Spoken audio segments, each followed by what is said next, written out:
Hello, everybody. Welcome back to Citizen Bear. Today, we're going to talk about a different topic, and we're going to kind of get on with our emergency preparedness. And I want to talk to you about security today. Yes, I left it off last week. I did it intentionally because I didn't want to get bogged down into it. But we talked about some other pillars that are in basics. But last week, I wanted to talk about a little bit about mental toughness and mindset and, some of the things that help. And I think first piece of equipment that's great in what we call a good bag, getting out of Dodge, is your Bible.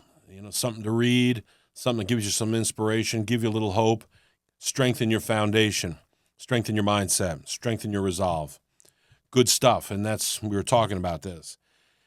And I think it kind of naturally flows that we're going to talk about security today after that topic. I know some people might say that's a little odd, but we want to talk about being prepared, and I wanted to come down and bring some props, but also talk about this.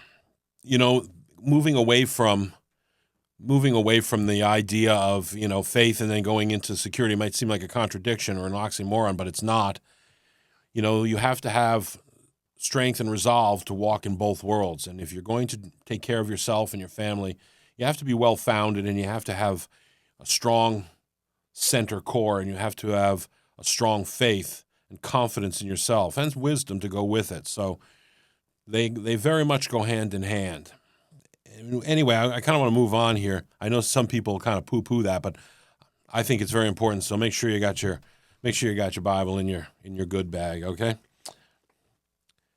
First and foremost, we must consider the fact that security can take on, a few levels and even dimensions, ranging from economic to physical safety.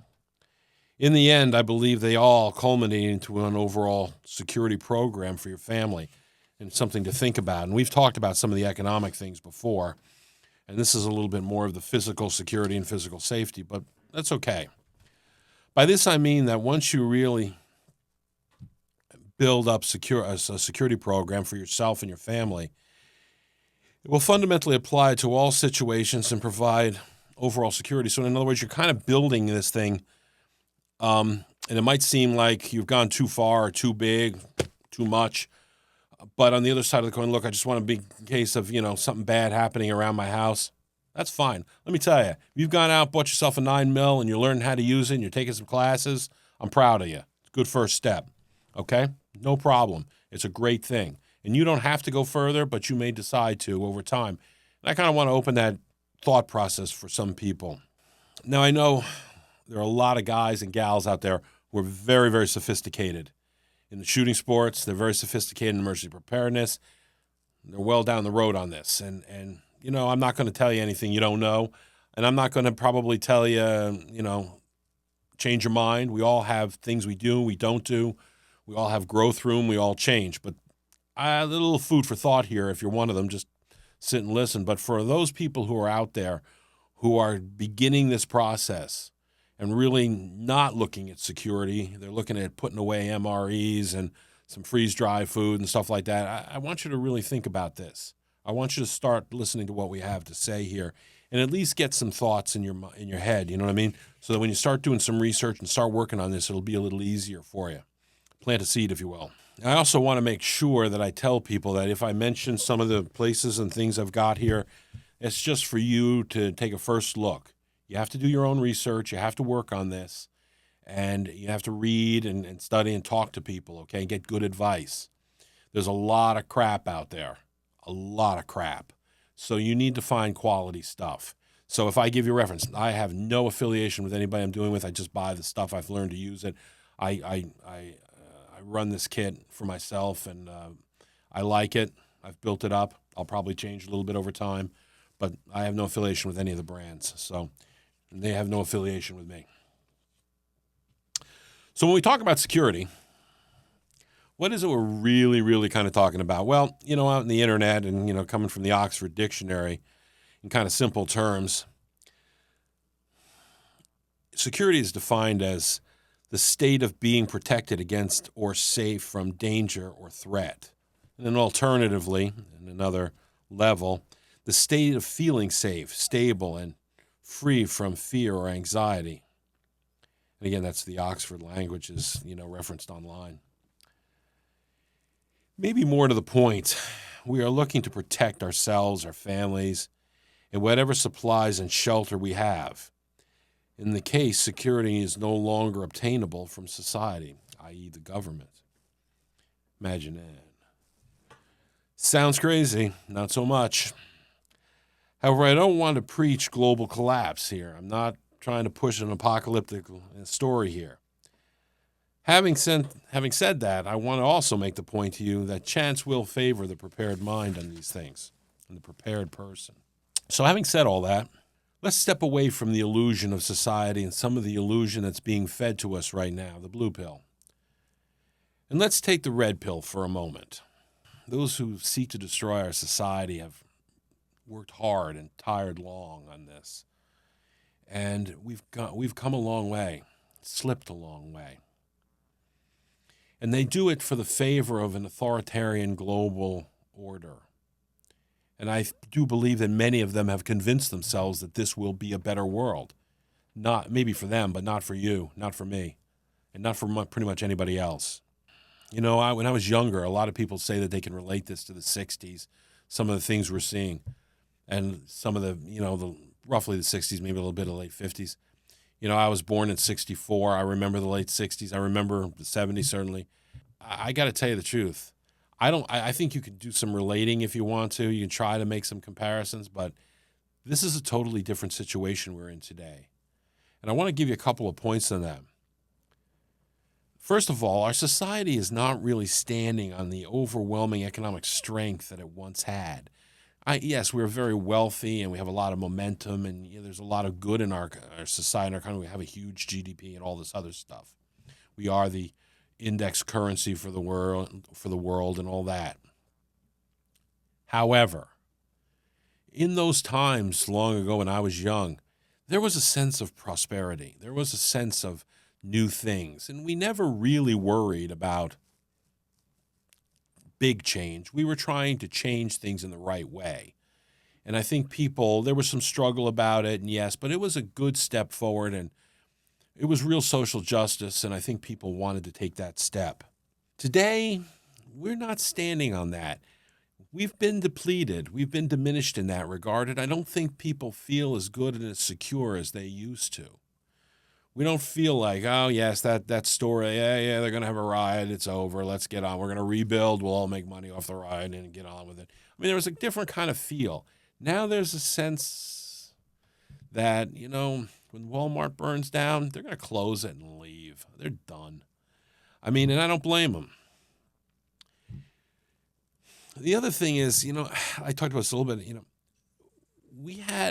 yes, we were working for social change. Yes, there was frustration. Yes, there was some real injustice. And I think we thought we fixed that.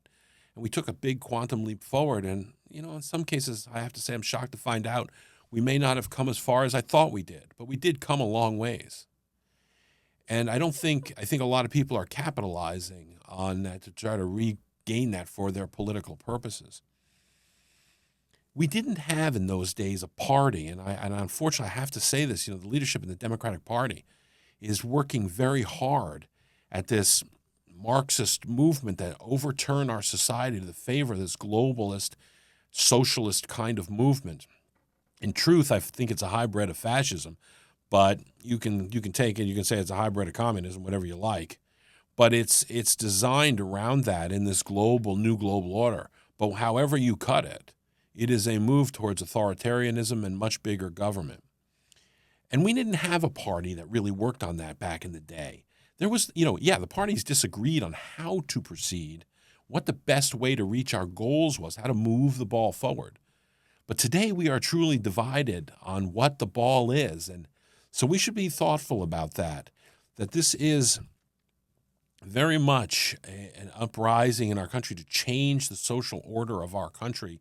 Not evolve, but to actually overturn our society to the favor and using the tools of a Marxist revolution to reach those goals, those antisocial behaviors. Any antisocial behavior will do, and to overturn our society. And you're seeing violence in the streets, violence against police, violence against federal agents.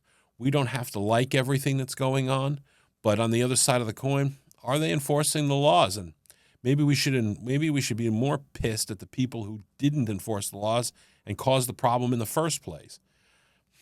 I know it's difficult, but we have to at some point be a civil society, and right now that's not happening. And it is not happening in places that are controlled by democratic leadership, and it is the frightening thing that we are so torn and so divided, and they are pushing so hard for this, and they are using these Marxist revolutionary means to reach their objectives, and it is not the same as it was in a time long gone. Security in all its defined terms suffers from the greatest. I think security suffers the greatest from all this. You know, when you get out and when you start to see a Marxist revolution, security in your life, security in your home, security in your country, security in your day-to-day begins to diminish increasingly. And this is one of the goals of a Marxist revolution, is to turn things on its head, but to create security. Make an insecurity in your daughter's locker room. Create insecurity in your job. Create insecurity when you walk down the street. Create insecurity in your home. Create insecurity in your head for who you are and what you're about and what you stand for. You can't be who you are. What do you mean? I thought it was a free country. And by the way, I've been me a long time, and I've never broken any laws. I'm a pretty good guy, right? So I'm not sure what the problem is all of a sudden. You're not being accused of a crime. You're being accused of being subhuman, which, by the way, is kind of a fascist tool, a Marxist revolutionary tool. We should be a little cautious about that. So having said all that and kind of laying the stage of, some of the insecurities and some of the threats to our personal economic security, we've talked about this in other situations. Let's talk about some gear here. I brought a little show and brag and some things to talk about. Kind of let's start at the top. I like to keep my tan hats, one of my favorites, You can buy them just about anywhere. This is a Carhartt. Had it for years. Works great. I'd like to take it to the range, turn it around. But if you're in a bad way and you're so inclined, you can buy a helmet. This is a ballistic helmet. There's something we need to talk about. We're going to talk about it a couple of times is NIJ ratings. You want to look out there and be careful about this. This helmet is well built. This is the real deal. It is a level 3A helmet. You might call it a 3A plus, but it is a 3A helmet. And most helmets, that's about where they're rated, the real deal out there. I'm not sure if the military's doing a little better, but, This one's made by Hard Head Veterans, and they make a great product. They're serious. They put a good product out there. It's got attachment points and all their kind of great things. When we talk about 3A and 3A plus under NIJ, National Institute of Justice, they rate ballistics. That means this helmet will stop just about any pistol round out there, right up to 44 Magnum, right? It'll stop. It'll bounce off. It might hurt like hell, but it will stop it. You might be able to deflect a rifle round off it if it hits it at the right angle, but a rifle round will penetrate this helmet. That's just how it is. I mean, the rifle round will penetrate it.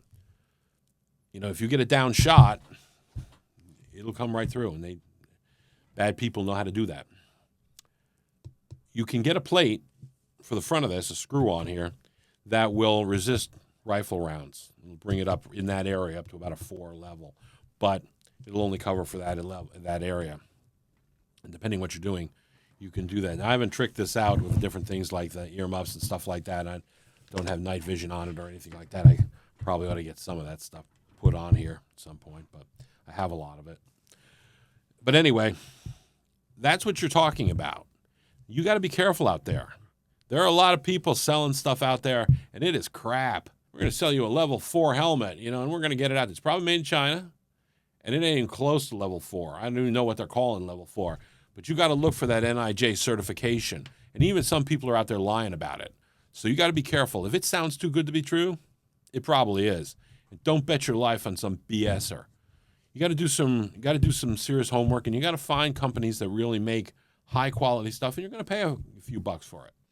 But it's worth it if you decide to get something. Now, for me, I go out and I shoot a lot of different things, and I love to shoot, and I like to shoot in a lot of different areas. So sometimes I try to run the helmet, and it's great, but most of the time I just shoot with a hat or nothing at all. And, it takes a little getting used to having the helmet on your head, but it's a good thing to have. It'll keep you covered. Now, moving down on down the line. This, by the way, is a multi-tool, and I use these attachment points. Multi-tool is a really important tool to run with. A lot of people don't. I truly believe in it because, simply put, if you're running an AR and you're cycling an AR or an A10 or something like that, you have a problem with your gun or something, you got a lot of tools here to help straighten that out. If you have to get it down, you can get it aside, or after you get it a little clear, you have something to work with. And frankly, there are other reasons too. Just anything else could be going on. Multi-tool is a damn handy thing to have. We all had them. So it's a great piece, and you can attach it different places. Sometimes I don't like to keep it up here, but sometimes I do for convenience. But for the most part, I tend to keep it down on the belt on one of these attachment points. This is a belt. I bought it. I believe this came from Safe Life Defense too. And what I really like about this belt, it's very durable. No, I didn't buy this from Safe Life. I'm sorry, I did not. But this is I can't remember where I bought it, but I got this belt, and it has actually Velcro on the inside. And there's an underbelt that you could wear through your belt loops, and when you put this on, it'll stick together and it'll attach. Now, I do have the stays here just in case I'm using a different belt or I want to attach it the same way, give it a little extra strength and rigidity. And I did not buy this from Safe Life. Sorry, it's my mistake. But we can take a look, just couple of quick things. For my purposes, I like to run with a lot of the general purpose pouches. You keep an extra set of gloves. You can drop a lot of big things in here. One of the things that you can keep, and that's really great about your belt with the general purpose thing too, is I recommend is a squeeze bottle. Just one of those small water squeeze bottles, and give yourself a squirt of water. If you get a little wound, you can irrigate it. But it's a great thing to have. You're going to carry your canteen and other things, but you're probably going to keep that on a pack or a small pack that you're going to drop. And if you're either going to be shooting or you may not have it with you at some point, you can get back to a point where you can rehydrate with your heavier canteen and a larger water bottle. But what I would say is, keep a little squirt bottle in one of these. Again, I have a large attachment point here. I can put a canteen on here, but I can put a lot of other things on here. Up front here, I keep a triple for my 45. I tend to carry a 45. I like them.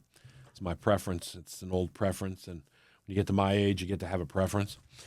I keep 3 spare mags. They're 13-round mags for my gun and for the type of gun I carry, and I have I keep a strong side holster on here. And here's a great thing too, and I talk about a lot of guys really like the or aim for the drop holster on your leg. Looks cool. It's awesome. And they work, and they're great. I have a couple of them, and I do wear them, and sometimes I keep in practice of wearing them, much to my wife's chagrin. Sometimes I'll wear it around the house just to kind of make sure I keep the feel. But I will tell you, while they're great for getting off the belt and getting down on and low reach draw and stuff like that, they do wobble around. No matter how hard you try to tie them down, you got a big gun in there. They're big 45 in there. They're getting a little wobble, not necessarily a lot, but they can be a little wobbly. You got to get used to having it on your thigh like that. And usually a 2-point hook like that is very good to have. But I got to tell you, it's something that you got to get used to, and it's not always the most preferable. So having a strong side holster isn't a bad thing. You can opt for it. You can always take it off if you want to. It's with the MOLLE attachments, it works great, and you can get these. You get these strips. I don't know if you can see it here, and then on the other side is just MOLLE webbing, so I can use the MOLLE attachments for that. And I have to tell you, I've had nothing but good luck with it. So that's that. These are suspenders. You can buy them just about anywhere. A lot of guys use them for construction too, stuff like that. But they're padded, they're comfortable, and I've got them around here. So the suspenders will fit right underneath this vest. They sit very comfortably, and the vest gets, I get a lot of lift then and comfort out of that. And it's attached to my pants and everything else. So good stuff, right? Keep an extra mag holder down here. But here's something that I want to talk about, and this is going to relate also to partly what I'm wearing. There's a lot of stuff you can put on and take off here. You can add all kinds of things to your belt. You don't want to get too Batmanish here, but I'm covering some of the big points that you might like to have. And again, having a strong side holster is a good thing. Keeping some of these general pouches. If you want a little, you got to have your pistol, your secondary weapon cartridges and stuff on magazines. So there's a couple of things that you really do want to have on here. I also keep a K-bar on here. I don't have it with me. This though is something that's very important. This is what's called an IFAK, individual first aid kit. This is something that you should have with you, right on your pouch. I know a lot of people don't think it looks cool. It's not part of it's not part of the Batman motif, but this will get your ass out of trouble. If and you can get a boo-boo just about any way, shape, or form, and it doesn't have to be a gunshot, but there are a lot of things that can happen to you if you're playing hard, working hard, and if you're in a really bad situation. This will help you greatly. You've got to do a lot of research. Buy a good one. There's some great companies out there, and they sell these. And read down the list. Make sure you're getting good stuff. But you want to look for things like Israeli first aid bandages and pressure wound stuff, and stop bleed bandages and stuff like that. And you want to take a look at that and get some work on it. You also need to get trained. There are classes out there, and you want to take some classes on this. As part of that with a class, this is what's called a Cat 7 tourniquet. And you can just deploy this thing, and you have it wrapped up the right way, and it goes right around your leg, and you can use it. We're not going to have a class here. But I carry, and a lot of people recommend this, I carry 3 of these. If you're hit in a very vital spot on your leg or your arm, this will stop the bleeding. They are so good that you can only buy a few of them at a time, and you have to promise not to send them overseas. They're literally considered kind of a tactical or strategic advantage for our military, and civilians can buy them. You can have them out there with good reason, because you could get hurt doing anything like chopping wood, but it's a great thing to have in your medical stuff. But running your kit, you want several of these. You want them available. I keep my other one in here on one of the ammo pouches. These are double stacks, so I can keep one behind the double stack. I can also use one of these cases and mount it up here, but whatever works. By keeping it in here, it gets a little bit of cover, so I kind of like to keep some of the sun and the dirt off it. These are very effective, but you got to know how to use them. You got to know how to use them. And this is something that I want to take a little aside on. We have to when you start getting training on this, and you start to really build, you buy your 9mm, you go out and do this, you need to join one of these associations, and there's a couple of them out there. U.S. Law Shield, U.S. Concealed Carry Association are 2 big ones. I like them both. There are others, I'm sure. The NRA, I think, has some stuff going on. But you can also get a lot of training through these organizations. They give you shooter's insurance. You have to be righteous, but you get through this, and they'll help represent you, and it's a huge asset. You get caught short, you want something like this. And you can call your lawyer. They'll get you a lawyer. They'll take care of you in what would just be a home defense situation. Not all this, but just, you're in a home defense situation. But these organizations offer a lot of training. You can get a lot of good stuff in your life and help you with this. So, they have classes. They can go to these classes, and you can take online stuff, but also, and I've had some great instructors, really good people.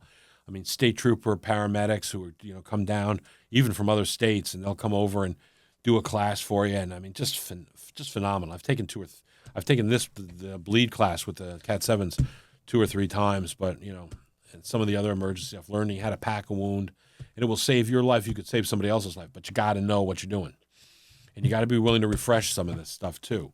So but you'll learn that in the class.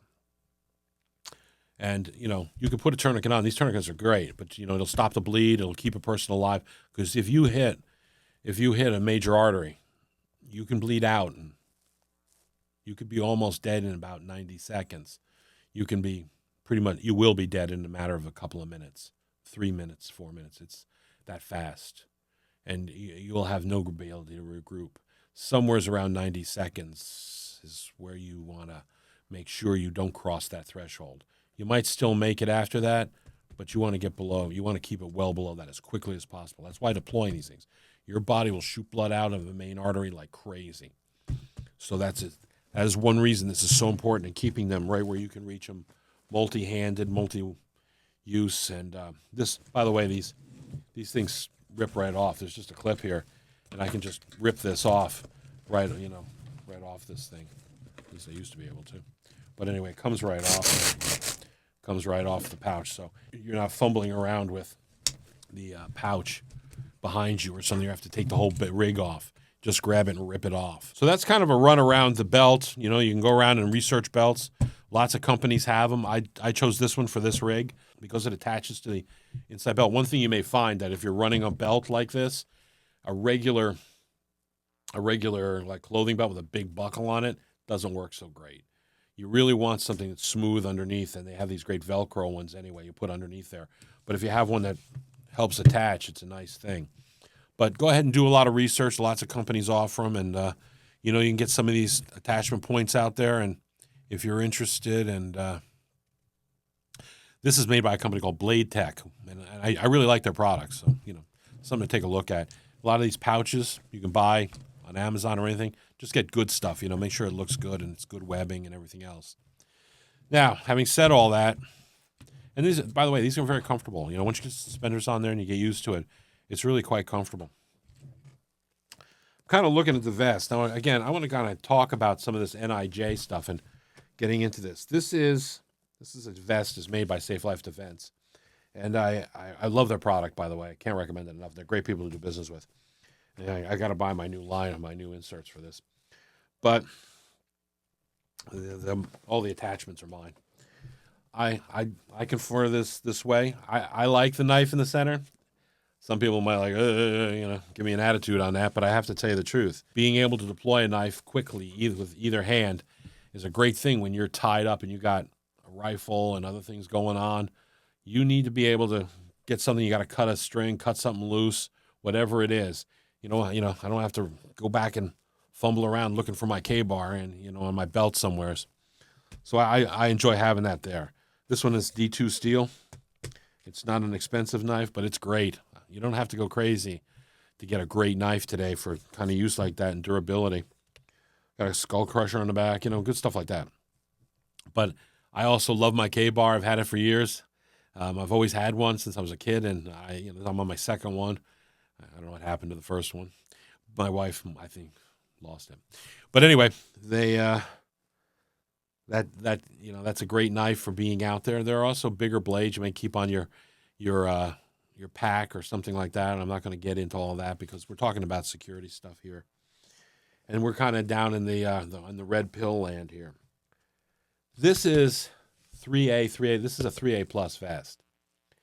Now, 3A plus is not a real NIJ rating, but 3A is. The manufacturers go so far above and beyond, it gives it a little more protection that they rate it 3A plus, and justifiably so. In Safe Life's case, it's a really padded vest. It's really nice. And I got to tell you, it is incredibly comfortable to wear. Just incredibly comfortable to wear. So I love the product, and it will protect you in a 3A plus. This will protect you from just about all handgun rounds out there. And that's important, but we're going to get back to that in a second. Soft armor is not always known for, being, again, it's not known for going against rifles. And the way you defeat armor like this, particularly soft armor, is with speed. It's velocity. The velocity of the bullet helps, and then the fineness of it, I suppose, too, which will add to the velocity, is a factor in making that bullet penetrate through soft armor. So these fast rounds will just penetrate. The way we defend against that is we put a plate in here, a ballistic plate. And this has a level 4 plate in the front here that I keep, one in the front, one in the back. And it covers my vitals. And that will, if you can hit that, that'll take up to a 30-06 round. That's level 4, which is great. Now, a lot of guys out there want to carry plate carriers. I agree. I have to, I didn't bring one with me because I'm running out of table room as it is. But a good plate carrier is a very good thing to have especially if you're trying to shake and move in like a wooded area or, different type of environment. And you're getting pretty far down the rabbit hole here, but if you need that, it works. And you're a little bit more flexible, a little bit lighter. It really is just a webbing that keeps a plate in it. And those plates can be 3A right up through 4. And a lot of time they're steel. You want to if you're looking around for one though, get a coated one so you don't get spall. If a round hits it, it doesn't shoot the breaking up bullet into your face. So it absorbs them a little bit or kind of breaks that spall up. So you want to be able to do something with a vest like that. Here's why I like soft armor though, and I recommend soft armor. If you're in a home or an urban environment, the chances are good, or I should say suburban environment might be a better one. The chances are good you're going to face a handgun. They're concealable. Bad guys like them. They're out there. People are using them. That's the thing that I think a lot of the time you're going to face. It's not that there aren't a hell of a lot of rifles out there. There are. But this gives you a lot of protection. Buckshot, anything like that, anywhere off that 4 plate, that level 4 plate. I've got some extra wraparound protection. It's not perfect. It's not universal, but it gives me a lot of ability to, that 5-thumb idiot running around with a 9mm who you just missed in your peripheral vision. This will make sure is where, he might be off my plates and on a carrier. And so in a suburban environment, I like having the soft armor with the plates in it. But that's just me. I'm not going to get into backpacks and all this other stuff because that's something else. But this is a quick run through so we can get down onto some of the security. Now, I want to talk quick about, one thing also is shoes and clothes. You got to have good clothing underneath. You got to have good boots. You got to have things you can run with and handle and trek with, So here's just something. I'm not going to get into a lot of specifics again. I'm not going to recommend things because people are different. You got to do what you want to use. But if you're looking at defense here and you're looking at major security, you've got to have a primary weapon. That is a long gun, AR-15, AR-10. Maybe you want to run the AK. There's all kinds of things out there right now, but you're looking at something that can give you a serious firearm for the range, but also for home defense and for your defense in any kind of really bad situation. You need to back that up with a secondary weapon. That is your handgun. You can run 9mm, you can run 45, whatever floats your boat. The nice thing about 9mm is it's out there and you can forage for it. And, the 45 is out there and you can do a little bit of foraging for it. Certainly a lot of guys carry it, not as much law enforcement, not as much military, but, you can get it. That's one of the things with 5.56 or even 7.62 is you can forage for it. The NATO 7.62. But you need at least one long gun. You need at least one secondary weapon, and you probably should have a good shotgun. I'm a great believer, particularly if we're looking at home defense. If you want to do that, you may not be looking at a rig and you may not be worried. Having an IFAK or good med kit in your house is still important, but, you may not have a vest, although I will tell you, even though you're in your home and you're just, hear a bump in the night, I don't know what's wrong with protecting yourself. Someone takes a shot at you. It's not a bad thing to defend you, to absorb it in case they get a lucky shot in on you. But that's up to you. I'm just saying, I don't think it's extraordinary to protect yourself or your family. There's a lot of people out there, and they're not in the best state of mind, and they aren't using rational judgment. You have to use rational judgment. I have to use rational judgment. They are never going to use rational judgment. Keep that in mind. I've been shooting since I was about 8 years old, and so well over 50 years at this point, and I'm by no means the best or the greatest at anything, but I've got a lot of experience with it, and I've shot in a lot of forums and different things, and I will tell you, right now, for home defense, I have a Mossberg pump that I like, but I also have a Beretta 1301, and I got to tell you, if you absolutely positively have to repel boarders from your house, this is the gun. You get some buckshot, and you get a nice set of buckshot. And one of the nice things with a rig like this is these general purpose pouches. I can dump in a box, maybe even two of double aught, and I can just sit there and feed that shotgun all day long. And I got to tell you, that thing will shoot as fast as you can pull the trigger and control it. And it is just a workhorse. You know, I know the Benelli M4 is the kind of that gold standard. The military still uses it. Do not rule out, and I'm not saying anything bad about it. It's a great gun. It's proven the test of time. But do not rule out this Beretta 1301, man. It is a gun, man. It is as good or better in my opinion. I like to be able to reload a little bit better, but that's just, again, my own thing. But having a good shotgun, even one that you can change barrels on and use as a bird gun and other things for home defense, and you keep a Defender barrel on it or something, that's great. You know, and a little pump shotgun works good. Let me tell you, buckshot works, and it won't penetrate walls, doesn't go as long a distance. But if someone's coming through the door, your house, or they're coming up the stairs, you're fighting for your life, you're defending your home, your family. Let me tell you, man, that makes a big statement, a big, big statement. Don't let anyone fool you. No one wants to hear a shotgun racking on the other side of the stairs. And with all these things, you know what? You know, as you're starting to think about security, you got to train, you got to practice, you got to get out there, and you got to work on it.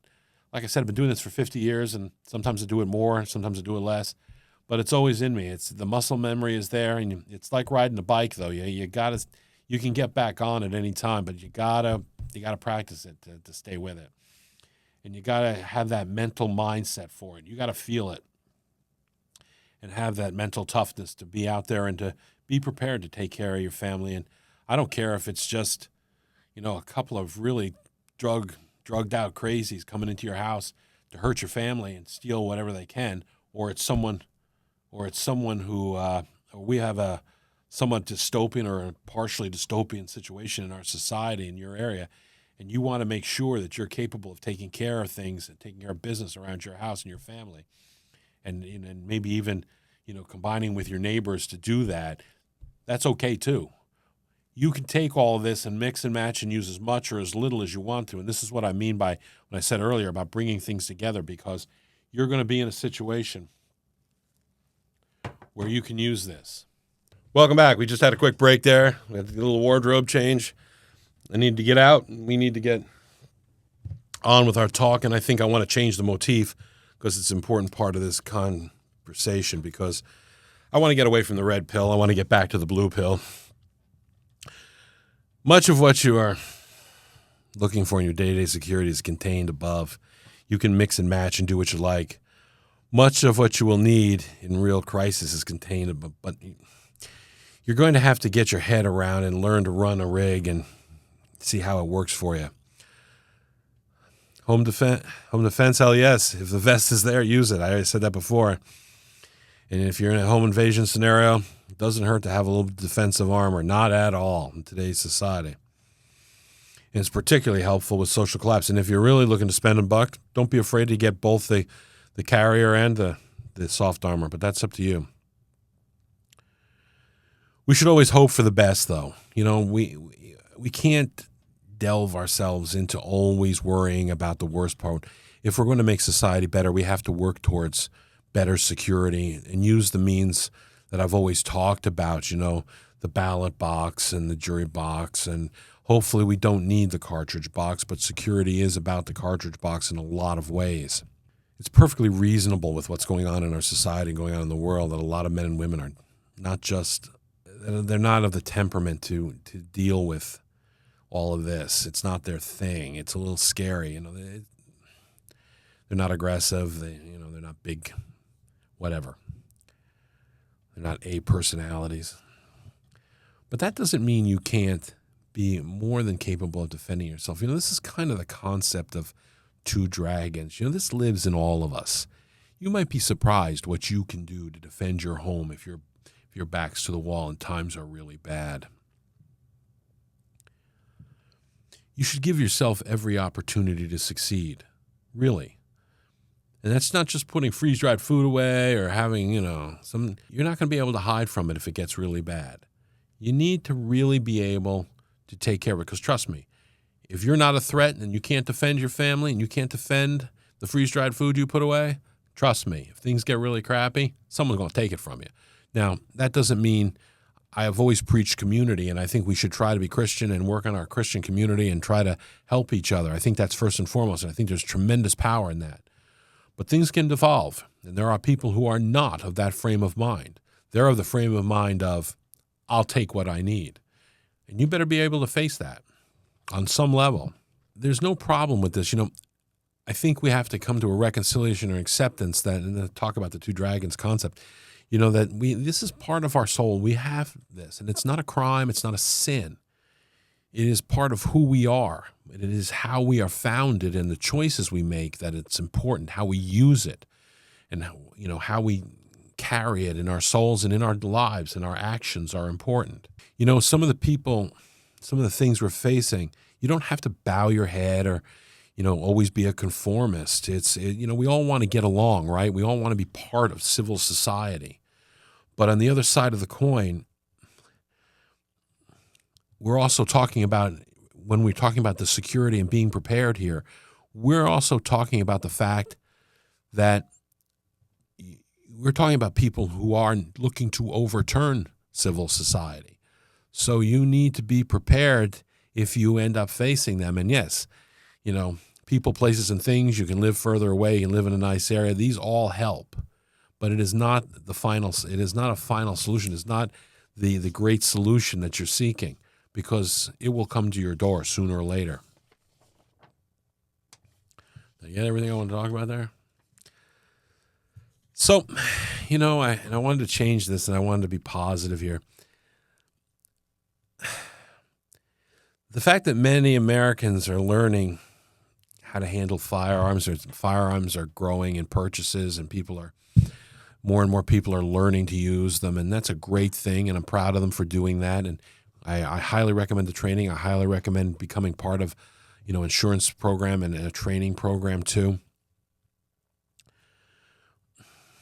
But we have to accept something, that having this, thinking of more security in our homes and in our lives, really tells us that we really don't have security anymore, or that it is lacking in our society, and it is slowly going on. We're not doing this because we are a happy society with all kinds of prosperity, and no one's going to bother us. That 1950s world, that's not really happening here. We're not struggling over a piece of the pie. They're taking the pie and shoving it in your face. And they're laughing. That's the difference between then and now. But we are still a great society and a strong society, and we are founded in our faith and our strength. So many of us, and I'm so blessed to see the fact that so many people are returning to faith and returning to God and returning to church. This is a powerful time, and that revival needs to continue in our society, because it is where our strength is. It is a great place for hope and change in the right direction. And hopefully that hope and that change will reestablish great security. And we're seeing that fight for our streets, where we're trying to gain some of that security back. And it's almost shocking that there are people fighting against it. I mean, you got to be kidding me, right? But I know it's controversial, and I know it can be upsetting, but that doesn't mean it's not necessary. If a crisis comes to your door, comes to your community, comes to something, you don't want to be the guy going, well, how did I know? Oh, my God, I need help. Oh, my God, well, there ain't no help coming. So, what do you got to contribute to the community here? Nothing.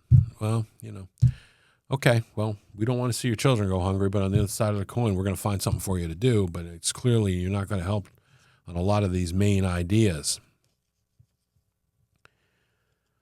No one, including me, and I mean that, including me, and I've been handling firearms my whole life. I shoot on ranges. I like to shoot steel and a lot of the different sporting events, and they're fun and all that great stuff. And clay birds is great. You can do all kinds of fun things.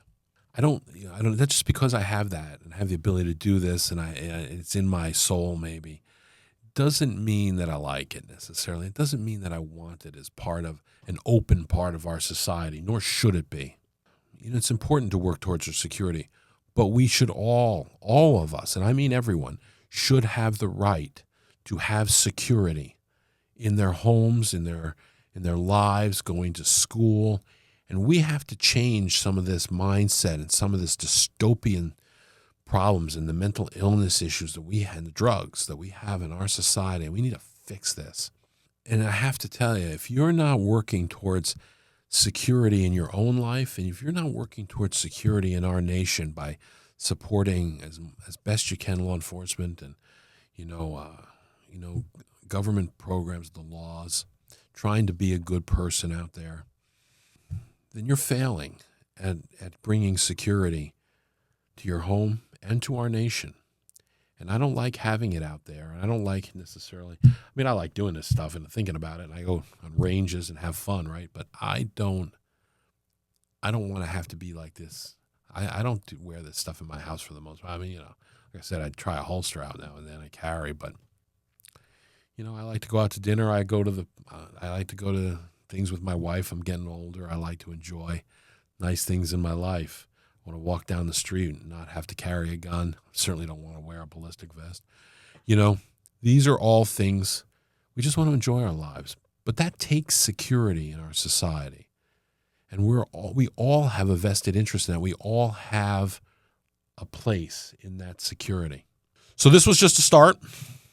One of these, we're going to do an episode down the road where I know this was kind of fast and overall, but it's an introduction. It was a discussion about security.